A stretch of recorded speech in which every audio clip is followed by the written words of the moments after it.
Bien, vamos a hacer otro ejercicio con el método de retroceso y a llenar la tablita.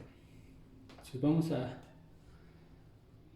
calcular el voltaje, la corriente, la potencia para cada uno de los resistores. Tenemos el resistor de 8 ohms, tenemos el resistor de 3 ohms y tenemos el resistor de 6 ohms.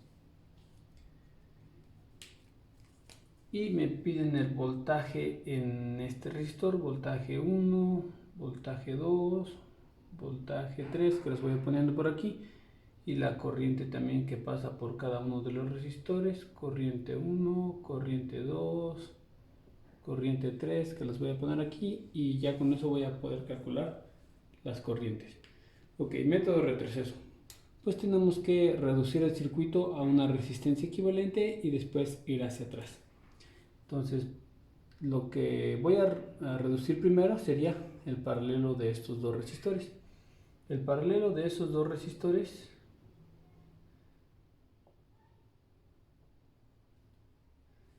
es de 2 ohms. Sería 6 por 3 entre 6 más 3, sería 6 por 3, 18 entre 9, 2 ohms. Y 8 ohms por acá. Tenemos 30 volts. Ok. Y quedan en serie. Entonces el serie de esos dos resistores se suma y queda un resistor de 10 ohms con una fuente de 30 volts. Ok. Este resistor viene de un serie, como ya dijimos. Si viene de un serie, pues nos interesa saber su corriente. ¿Qué corriente tiene este resistor? Pues la utilizamos con la ley de Ohm. Voy a hacer el triangulito por aquí. Voltaje, resistencia, corriente. Corriente es igual a voltaje sobre resistencia. Entonces la voy a calcular. Corriente es igual a voltaje, que en este caso tengo 30 volts. Resistencia, que en este caso tengo 10 ohms. Y eso me da 3 amperes.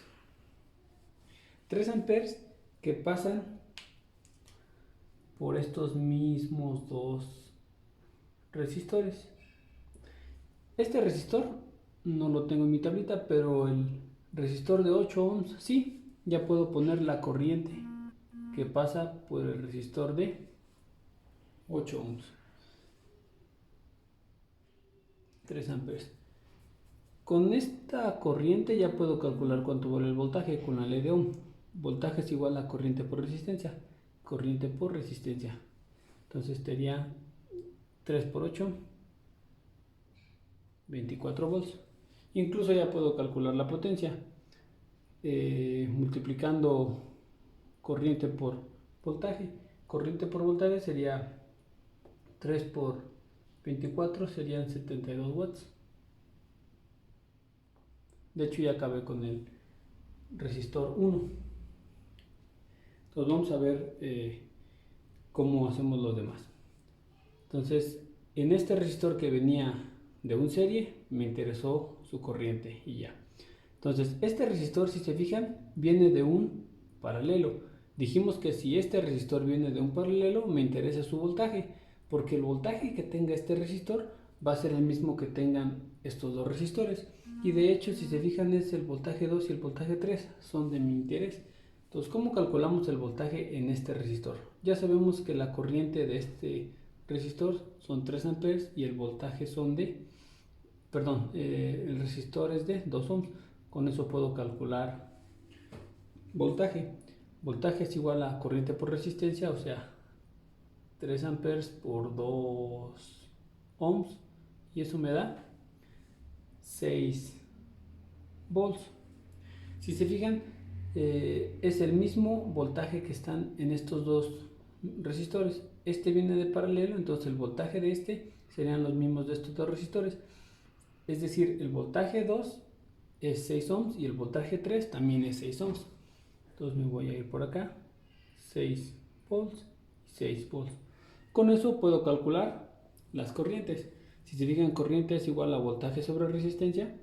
Para esta que está aquí, voltaje es 6 volts, resistencia son 3 ohms. Sería 6 entre 3, sería 2 amperes para este, y en este sería voltaje entre resistencia, sería 6 volts entre 6 ohms, sería 1 ampere. Y con esto puedo calcular la potencia. 2 por 6 sería 12 watts, y 1 por 6 sería 6 watts. Y bien, eso es todo.